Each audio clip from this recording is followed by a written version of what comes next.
Hola, my name is Grace O'Malley. I am a sophomore at the University of Pittsburgh in Greensburg. I am a Spanish major and currently the PR chair for the Spanish Club. Now, I apologize for doing this over a individual Zoom session, but I was not sure how to work iMovie. So I just decided to record my own Zoom session with a few pictures and me talking. Um, so my video is about my travels to Argentina because I went a year ago and I had a really great time down there. Sadly, it was not during the time of Dia de los Muertos. It was my summer, so their winter. So it was a little late for Dia de los Muertos. And so, yeah, I'm just here to share about their culture and my experience down there. Um, so, I traveled to Argentina because my dad had also traveled to Argentina on an exchange, like a foreign youth exchange thing. And he has a family down there that he lived with and he still keeps in touch with regularly. And so we set up a little trip for them for me to go to where they lived in Resistencia Chaco. Um, my dad was also the Rotary Youth Exchange Officer for our Rotary Club. He actually sent me to Austria. So this is not my first time out of the country by myself. This was my first time out of the country without like a program. But because he's the exchange officer, 2 years before that, he actually sent two girls to Argentina who have really good relationship with their host families that they had down there. The one was Lexi. Lexi was from the United States. She went to Argentina, and her host sister Flor Garbru. I stayed with the Garbru family when I was in Buenos Aires. They were the ones to take me around the city and show me everything there. And then the other girl, Alyssa, was from America, and her host sister from Argentina was Steffi, which Alyssa actually met a guy down there. And a few years later, after she had been living in the States for a little bit, she actually went back down to Argentina and they got married. I think she's currently back in the US with her husband, but I actually did get to see her while I was down there, which was really cool. Um, I have a few objects here from Argentina. So my one friend Juan Garbru, Flor's younger brother, we're like best friends when we were down there. I was only down there for about a week and a half to 2 weeks. So it was a very short time. I only studied 4 years of Spanish in high school, which I realized you can learn a lot in class, but using it is a different story. Um, so speaking Spanish for me was a little difficult while I was down there. But he was a great friend to me that spoke English very well, and we send postcards and stuff to each other. So he sent me this postcard over Christmas time. And this is Buenos Aires downtown. They have like a monument there that kind of looks like the Washington Monument, but it's not. And I think it's smaller. But you can take pictures by it. This I will get to because I have a picture in front of that. But in Argentina, this is where tango originated. So I got to see some live dances down there also. My host family got me this little magnet of a mate cup that says Buenos Aires. And then they also got me my own mate cup with the straw. Now, if you don't know what mate is, it is a type of tea, loose leaf tea that this is why you have the straw. It filters all the leaves from it. But if you're not used to drinking it, it's very much a surprise. It is super bitter. I remember my host family drinking it all the time with sugar in it, but it's definitely a cultural thing because they carry a thermos of hot water. Like whenever we were in the cars the morning, they'd have a thermos of hot water in their mate cup and they'd pass the cup around and they'd all drink from it. And it was just something to share, but it was also like their morning coffee. So instead of coffee, sometimes they'd have mate because it is caffeinated. So I had a great time when I was down there. I flew out on June 26th, 2019, and I'm going to share my screen. I have a little PowerPoint made. So I got there pretty late. I actually went to Canada first, and then I went to Santiago, Chile, which had a very, very short layover. And then I went to Buenos Aires. So I stayed in Buenos Aires first, and this is a little grill pit that they have. A lot of houses in Argentina have this, which I thought was really interesting because not many in the United States have something like this. It reminded me of like a pizza, um, a stone oven pizza maker thing, but it's actually for asado and meats and stuff that they grow there. My dad, when he went to Argentina, loved their steak called asado. And so he requested that both families make asado for me. So we did, and we had meats like chorizo and salads and breads and a lot of food. It was like a banquet style where I got to meet their family, and we sat at this long table with food that just got passed to me like over and over again. Another difference in culture is that they actually eat a lot later than we do.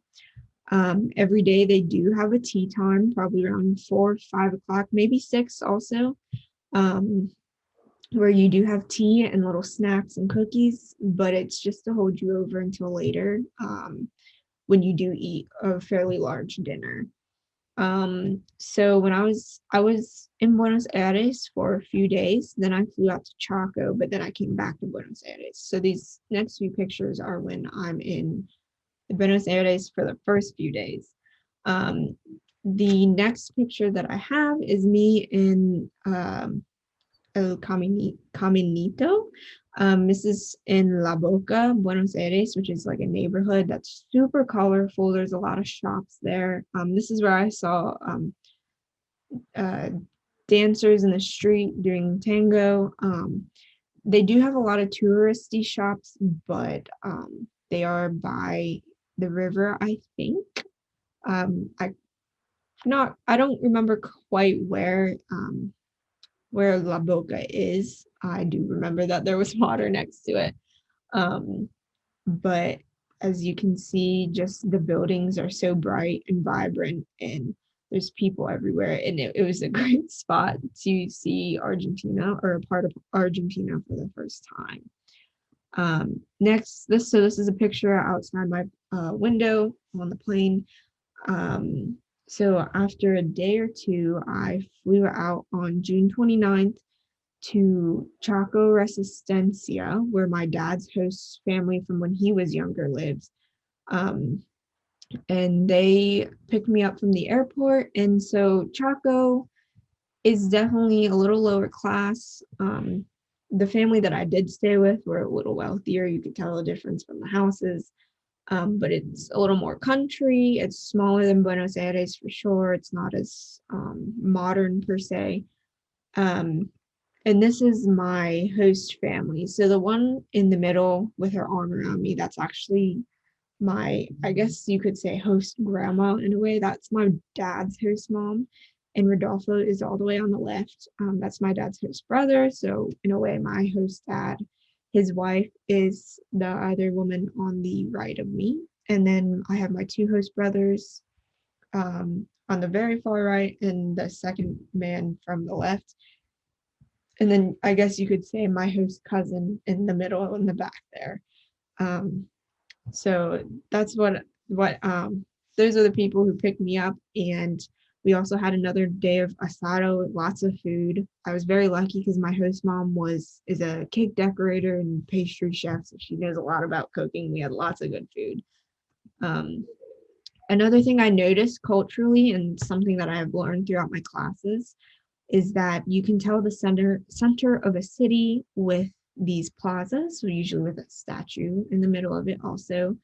Um, so here's one. This is in Corrientes, and I got lots of pictures in the center of cities. And I can always tell just because of the statues in the background.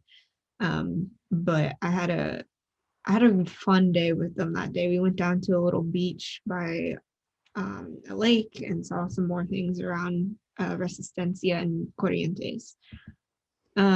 I flew out of let's see. I flew out of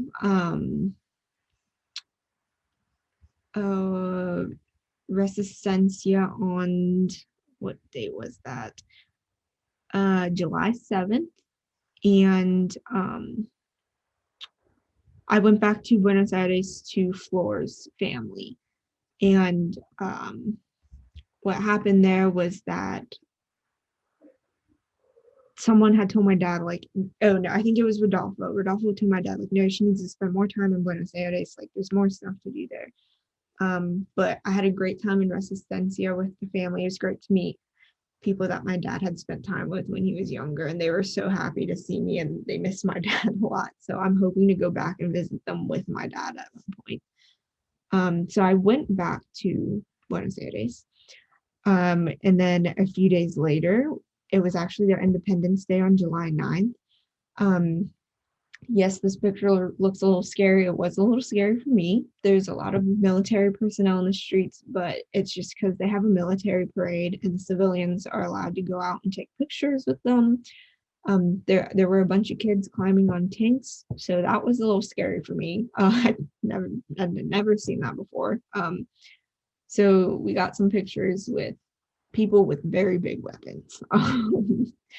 So it was really fun to see their Independence Day. It's don't know if it's quite different than July 4th for us. I mean, they celebrated a lot, but just like in their own way. It's obviously we don't really have military parades, so it was different but similar. But you can just definitely feel the how patriotic people can get sometimes.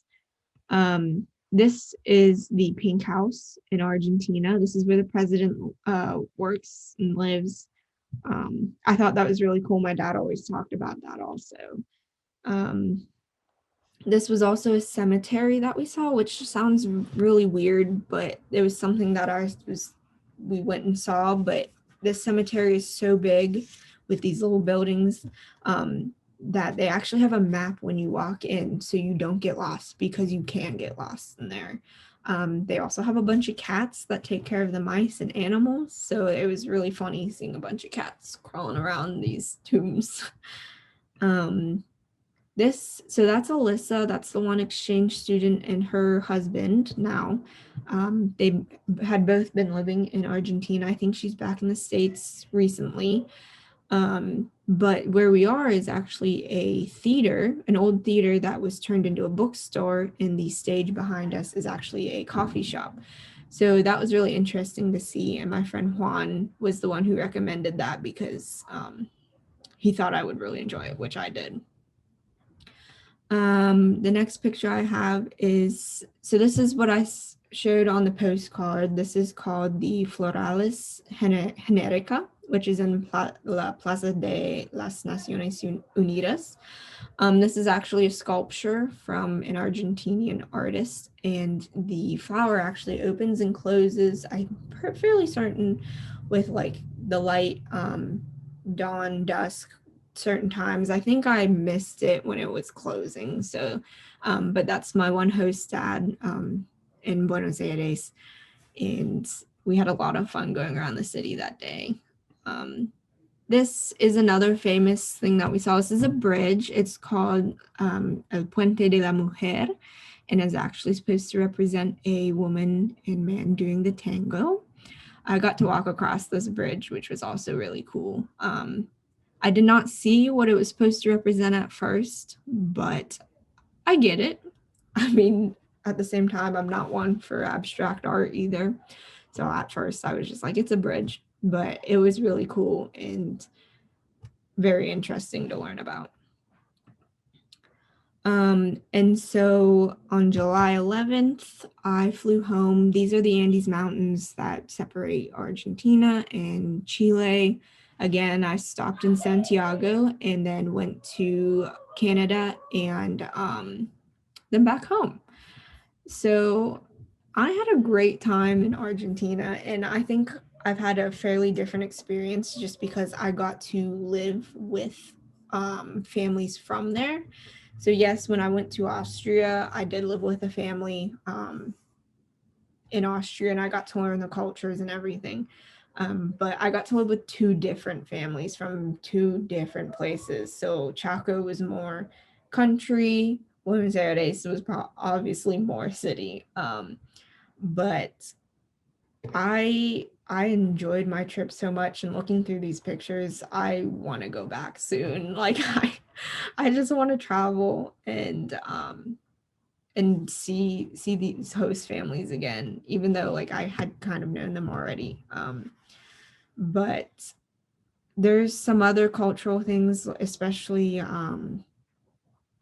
I had to get used to greeting each other by kissing each other on the cheek, even though it's kind of just like a cheek tap kind of thing. I was not prepared for that. Oh, well, I was prepared. People had told me they do that, but um, experiencing it for myself for the first time, I was like, oh my goodness! Like they're already coming in for a hug and they kiss you on the cheek. And it was even interesting that it was different in Buenos Aires and Chaco. So in Chaco, you do both cheeks, and then in Buenos Aires, you just did one. So traditions like that and cultural things were different there. Food was different, just like the types of meat that they ate, what they ate with their meals. One of my favorite things that I had, especially in Chaco, was chipas, which was like a little dough balls that were baked. You can get different flavors. A lot of the times I had a cheese one, so it was like dough with cheese on the inside. They were really good. And just like a lot of pastries and cookies. I think I gained weight when I went down there. So if you ever get to go, prepare be prepared for food, a lot of food. Um, but my experience was just amazing being able to live with these families and have a fun time. And there were some days where we didn't do a lot of touristy things. It was more like my host parents went to work, and then I obviously didn't really have too much to do, but like I was like, this is what normal life is. So like I was fine with it, obviously. But then there were days where it was like, we're gonna go do this and then this and then and this. And I had a short time there, and sometimes it felt like I didn't do a lot, but I packed a lot in for the like less than 2 weeks I was there. Um, I sadly didn't use my Spanish as much as I would have liked to, but I also learned that you need more time in a Hispanic country to get to that level of fluency. Um, I enjoyed my trip, and if do recommend, I know it can be hard living with new families sometimes, but if anyone gets a chance to maybe experience something like that, I think that's a good experience to try. Um, and I would recommend it for most people. And I do not regret my travels. Obviously, I had so much fun and I've met so many people, and I wouldn't change it for the world. And I hope to go back someday soon.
Today, I will be teaching you how to make your own Ojo de Dios at home for Dia de los Muertos. But first, before we get into the tutorial, let's talk a little bit about the object itself. So what is an Ojo de Dios? It is a spiritual object made by weaving yarn over a wooden cross. It is commonly found in Mexican and Mexican American cultures. It represents the all-knowing God or the omnipotence of God. Many people use it as a protection during prayer or as an object during religious rituals. Today, they can be used as religious objects or simply as decoration. It's tradition for a father to begin weaving an Ojo de Dios when a child is born, and then to continue adding on yarn every year until the child turns 5. This craft originated with the Huichol people, who live in the western part of Mexico in the states of Durango, Zacatecas, Jalisco, y Nayarit. For them, it was a way to get in touch with the spiritual world. They believed that they could see their gods through these objects and that their gods could see them. They also used them for protection, often wearing them into battle. Again, they believed it was their God watching over them, and a way for them to see into the mortal world. Similar objects can be found in other native groups across Mexico and the southwestern United States. So to make your own Ojo de Dios at home, all you will need are 2 popsicle sticks, a spool of yarn, and some scissors. And to make them, you just follow a simple weaving pattern, which I will show you now. Okay, so first I made a little Ojo de Dios just to show what it's going to look like when we're finished.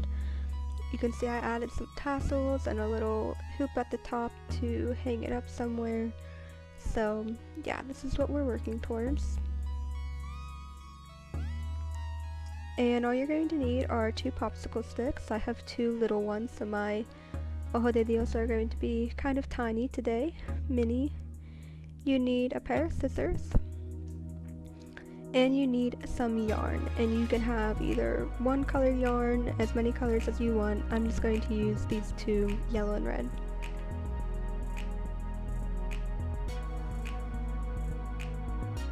So first I'm taking these popsicle sticks, I'm going to line them up in a cross shape. Try to do it kind of evenly. You can glue the middle there, however, I'm not going to do this. I think it's easy to not do it, but maybe if you're working with kids or something, you can put some hot glue or immerse glue there. So I'm going to take the first color that you want to start with, that you want to be in the middle of your Ojo de Dios. I'm choosing red. And I'm just going to line up my cross again and put the yarn in the middle and try to pull it diagonally across that center where the 2 popsicle sticks cross. And I'm just going to wrap it a few times in one direction, and then I'm going to turn it and wrap it a few times in another direction to make a little X across the middle, and then you'll see that this will hold the 2 popsicle sticks tight together. And then this is why I don't really like gluing them, because then you can move them around and adjust them to make each side even. That's what I'm doing here.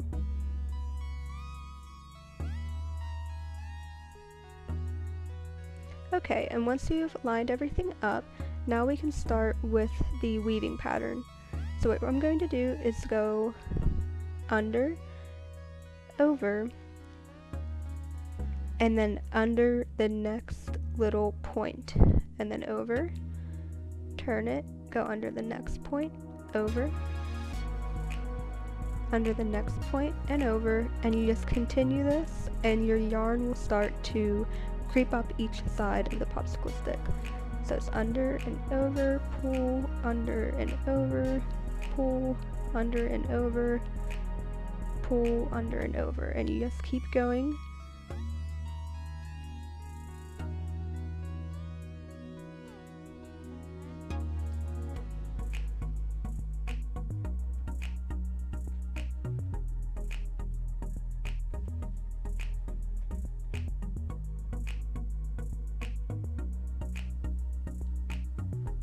And then this is what the front will look like. You can see that we're starting to get a nice little weaving pattern there. And I'm just going to continue for a bit more, under and over.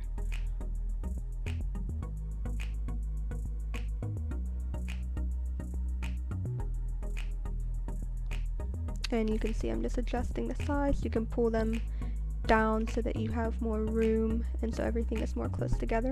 And then when you want to change colors, I just cut my red yarn just a teeny bit off of the popsicle stick. And then you can tie the two different color yarns together. I'm not going to do this because, oh, you can see I lost it there a little bit. But I'm not going to tie a knot. I'm just going to kind of wrap them around each other and it will still stay nice and tight. You'll see what I do in just a second. So I'm just laying the yellow over the red and just wrapping it a few times to stick the red in there.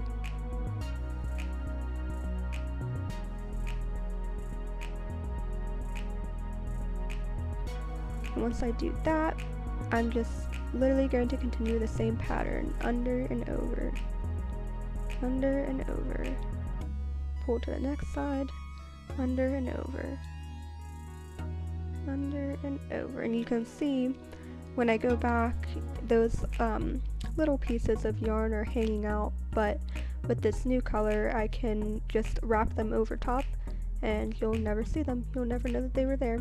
You can see me pulling the yellow so that it's easier for me to just wrap this new yarn over top and hide those little threads away.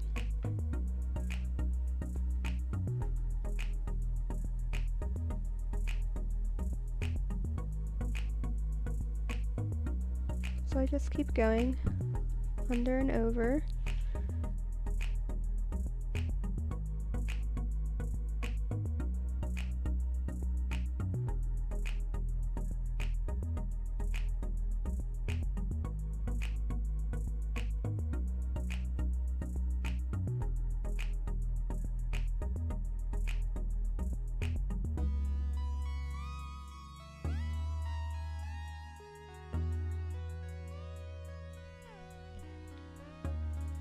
So here's what the front looks like now. We have a nice pattern with both of our colors.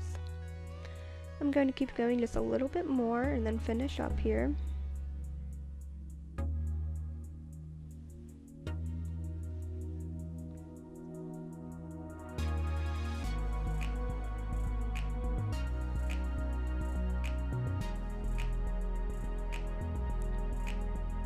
Okay, and now I just pulled the string and cut it, and you want to leave yourself a good amount because we're about to tie the loop so that you can hang your ornament wherever you want.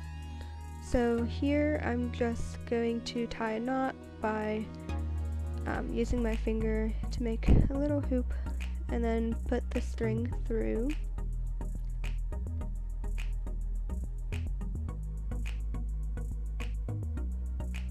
And I pull it tight.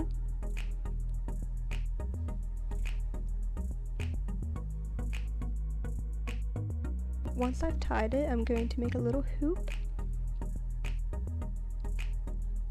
And then I'm just making a knot at the very end of that hoop there, closest to the actual weaving part of the ornament.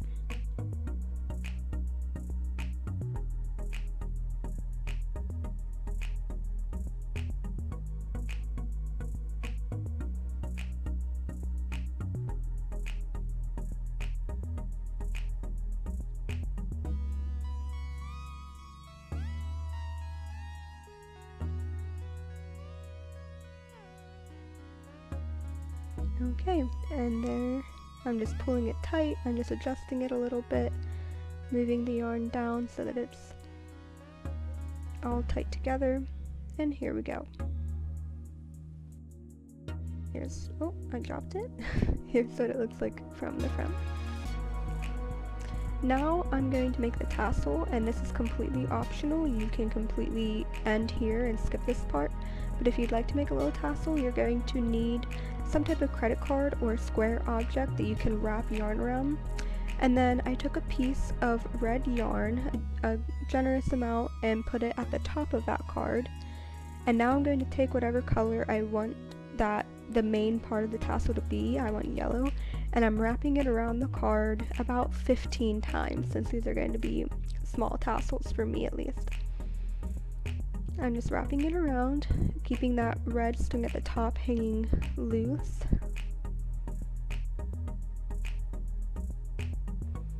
And then when I have enough yarn, I tie that small red piece up at the top to hold all of that yellow yarn together.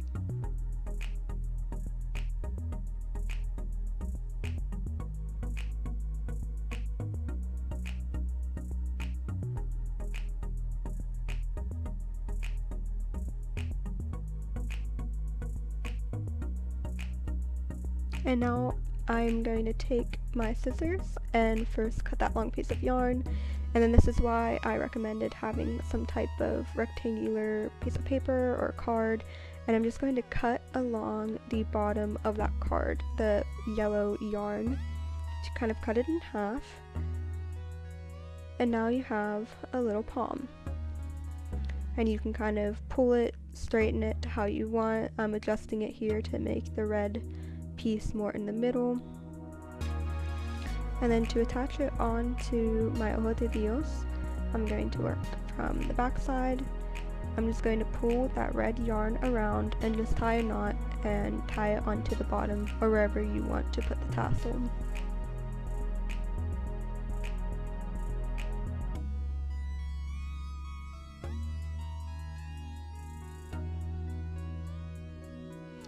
And here I'm just going to trim all that excess yarn.